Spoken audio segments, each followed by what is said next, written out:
बड़ी खबर आ रही है पाकिस्तान से। पाकिस्तान में अविश्वास प्रस्ताव पर जो फैसला होना था, सुप्रीम कोर्ट ने फैसला सुनाया है। फैसला सुप्रीम कोर्ट ने यह सुनाया है कि इमरान खान को झटका देते हुए यह कहा गया है कि डिप्टी स्पीकर का फैसला गलत था, यानी अविश्वास प्रस्ताव पर दोबारा वोटिंग होगी। अविश्वास प्रस्ताव पर वोटिंग होगी, 9 अप्रैल को वोटिंग होगी अविश्वास प्रस्ताव पर, यानी अविश्वास प्रस्ताव जारी रहेगा। 90 दिन में चुनाव करवाने का जो आदेश था इमरान खान सरकार का, वो रद्द कर दिया गया है। पाक नेशनल असेंबली यानी वहां की संसद बहाल कर दी गई है। बड़ा झटका पाकिस्तान सुप्रीम कोर्ट का इमरान खान को। नीरज हमारे साथ जुड़ रहे हैं। नीरज, तो अब यानी अविश्वास प्रस्ताव पर वोटिंग होगी और अभी चुनाव नहीं होंगे, जो चुनाव की बात हो रही थी।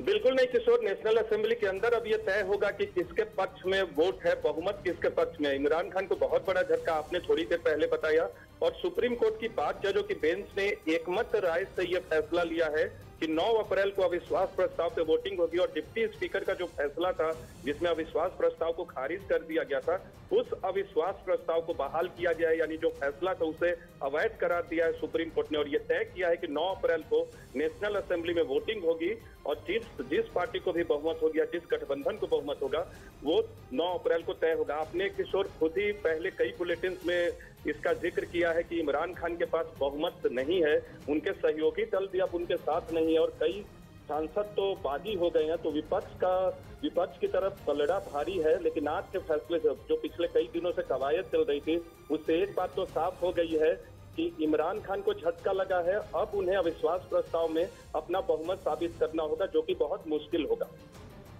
शुक्रिया नीरज आपका।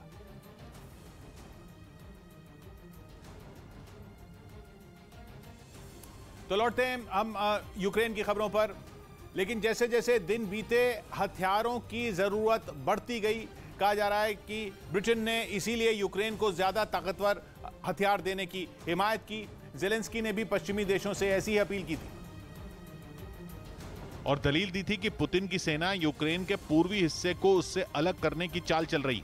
उन्होंने दावा किया था कि रूस की आर्मी लुहांस्क और डोनेत्स्क की ओर बढ़ रही है, जिसे रोकने के लिए उन्हें पश्चिमी देशों के हथियारों की जरूरत है। Треба сказати про якусь іншу країну. Я кажу про якусь іншу країну.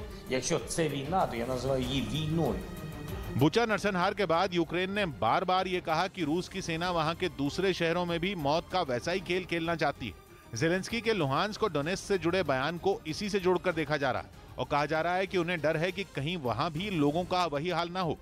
कहा जा रहा है कि रूस ने यूक्रेन में अपनी प्लानिंग थोड़ी बदली है और अब उसका पूरा फोकस पूर्वी इलाके पर है। खुद ज़ेलेंस्की ने दावा किया कि रूस यूक्रेन के लुहांस्क और डोनेत्स्क इलाके पर नए सिरे से हमले की तैयारी कर रहा है। पूर्वी यूक्रेन में रूस की भाषा बोलने वालों की आबादी ज्यादा है और वहां रूस के समर्थक अलगाववादी बरसों से यूक्रेन का विरोध करते रहे हैं। खबर है कि इस विद्रोह की वजह से 2014 के बाद